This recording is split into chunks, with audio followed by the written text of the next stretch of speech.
Hello, I am Fernando.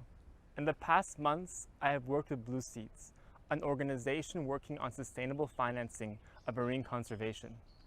My role was to explore a new financing mechanism, blue carbon, which in recent years has become one of the most discussed nature-based solutions to climate change.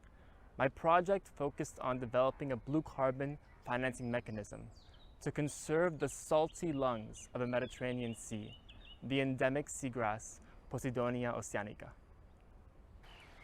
Posidonia oceanica is a slow-growth seagrass species that stores much more carbon than terrestrial forests and nearly 2 times more carbon than the global seagrass average.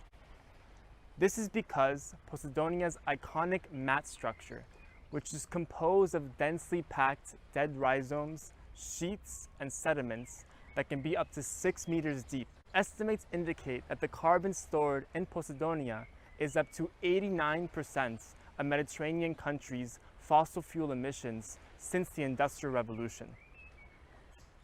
But unfortunately, these ecosystems and the ecosystem services they provide, including carbon storage, are under threat by local human pressures such as anchoring.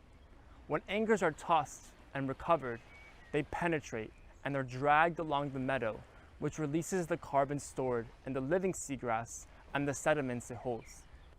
To conserve Posidonia and reduce the damage due to anchoring, we are developing a blue carbon financing mechanism to pay for the installation of eco-moorings in Mediterranean MPAs.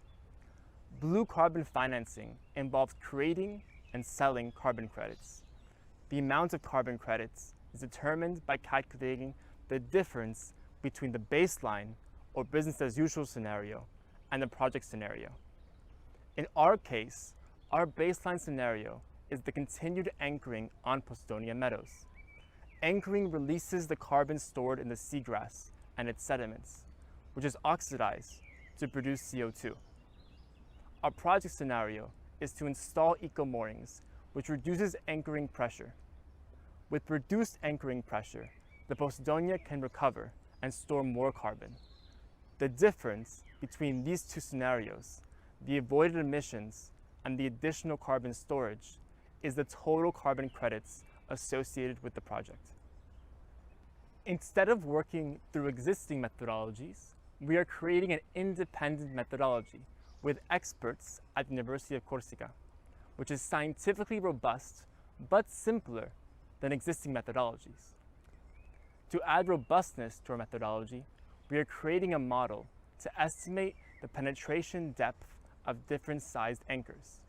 We are hoping our model allows us to more confidently calculate sufficient carbon credits to finance eco-mooring installation.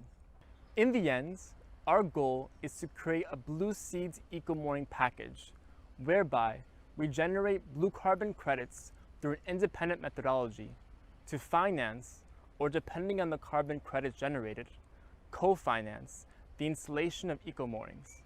Then, with the implementation of mooring fee mechanisms, use the Blue Mooring app, the Airbnb of moorings, we will generate revenues to pay for eco-mooring maintenance.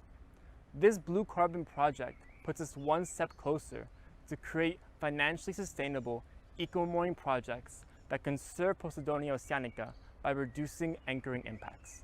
Thank you.